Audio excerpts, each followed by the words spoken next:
Here comes the red machine, the Lucas Oil entry of Canada's Robert Wickens. Oh, that's going to be tight through there. Oh, early touch. Oh, my God. Oh, that's Robert Wickens. And his teammate is into him as well, James Hinchcliffe. That was ugly. That was frightening. Big impact.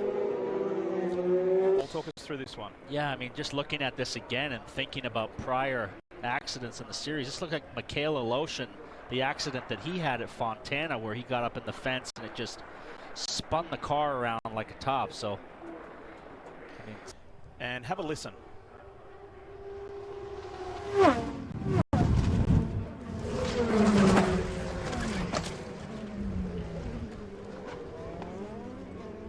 Pretty graphic.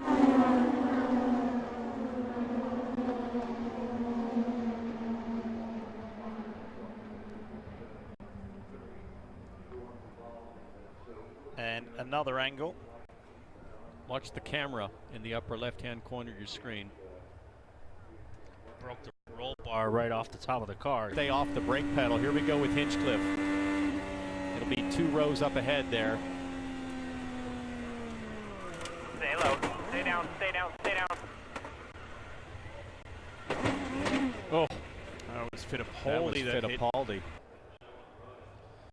We're going to watch Hinchcliffe's hands here to see if we can figure out. Oh, did he get hit with something there? Might have been a piece of debris that clocked him, because his hands are off the wheel the whole time. Big flying piece of bodywork there, but there's something went through the camera shot right there. It's very difficult to tell what kind of a part it is, but watch when he. We'll take it back. We'll take it back and watch when he first takes his hands off the wheel. If something enters the cockpit from the right-hand side. If we can keep going back a little further.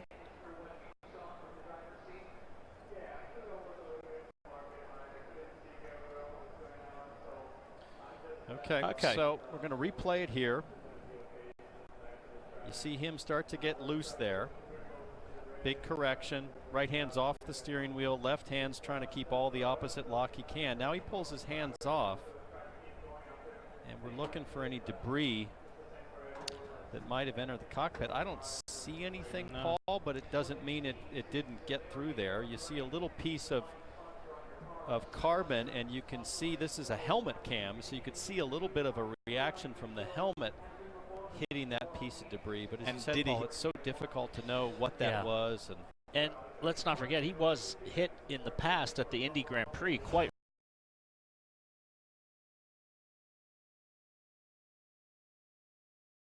this 2019 season, and the top 4 in the championship are in the top 4 positions.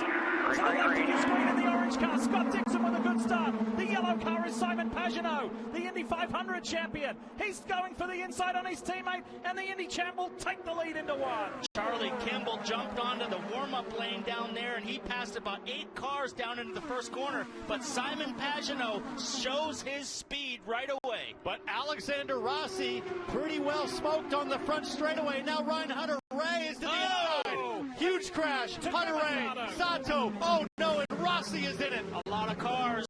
Up in the fence is Rosenqvist. This is disastrous for Rossi in the championship. His teammate was involved like he was last year. Sato. Turn 2, Sato's involved. Upside down. Sato's car on fire too. So Ryan Hunter-Reay for the 2nd year is involved in a really scary crash. Takuma Sato is upside down and that car is on fire. This is Felix Rosenqvist. His race is done. Rosenqvist was up on top of the guardrail. All attention right now going to Sato's car. He got tangled with Hunter-Reay. Hunter-Reay's out. He's okay. Just guys getting real racy at the start of the event again. And so watch Hunter-Reay in the yellow car. Hunter-Reay's going to make a move on Rossi, go to the inside. Sato goes to the outside. They're now 3 wide. They just squeezed him. Sato just came down over on Rossi. Yeah, he just came down on top of Rossi and then swept everybody out. Oh, look at that. Oh, look at that. Man. Up in the fence. So very hard hit for Rosenqvist. Very, very lucky I'm so glad that Rosenqvist stayed out of the fence in terms of the whole car getting up there. Oh, yeah. So here we get a good head-on shot. I'm not sure what Sato thought he was clear maybe and tried to get a draft off Dixon. Yeah, I don't know what he was doing in that situation. He just kind of turned down across those guys, and there was a car in the middle. Rossi was in the sandwich. Well, we have an onboard in the middle of it, so we'll get an onboard with Rossi. Look at this.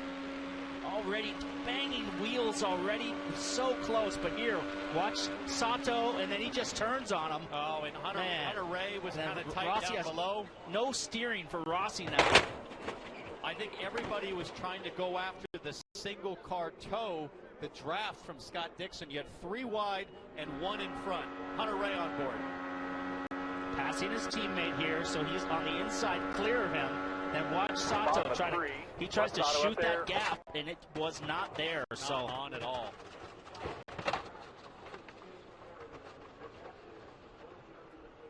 I would say at this point, Ryan Hunter-Reay saying, I might be done with Pocono. 2 really scary crashes in 2 years. Sato collected just about everybody, and it sends Rosenqvist up.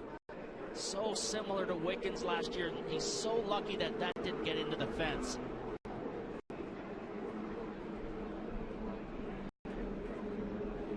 And it ripped the front of the nose right off the car. He's so lucky that the bottom side of the car impacted the wall and the fence on its side. He was involved as well. He's the onboard. Clear by 3. It's on the brakes. He's doing what he has to do, but the cars just come right back to him. He was on the brakes, slowing down, downshifting, doing exactly what he needed to do, but then the cars swept back up the track. There's Ray Hall on board.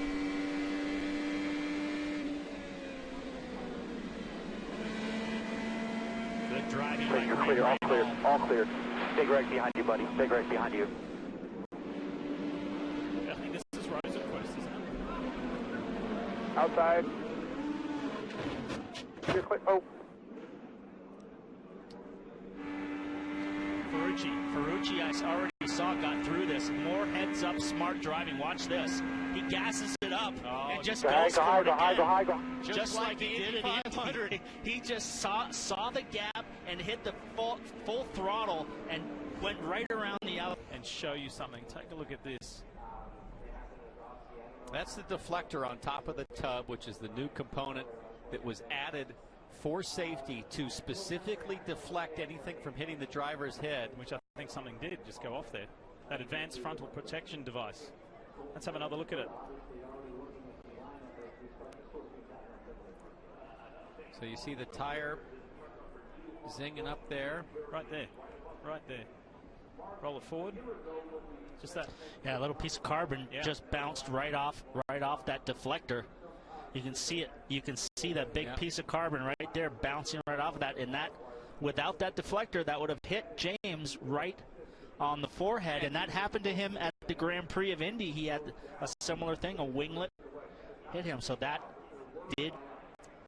So here again, with Takuma Sato's words now in our minds.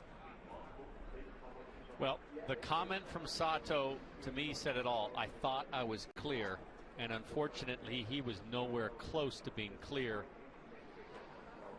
of Ryan Hunter-Reay. And when he cut across the bow, I mean, he was barely a quarter of the way up there, Paul. Yeah, I mean, I completely agree. I think he knows that, you look at it here on this onboard, Hunter-Reay would never even seen Sato coming across until he was hit. So listen, we just heard there the onboard from Ryan Hunter-Reay's car, his spotter clearly communicating with him. Was the Team RLL spotter, obviously this is a little bit of speculation, but wouldn't Sato's spotter say clear now, or it's on him? There has been some discussion about the spotters that they've added down in turn 2 into this new area after the accident with Wickens last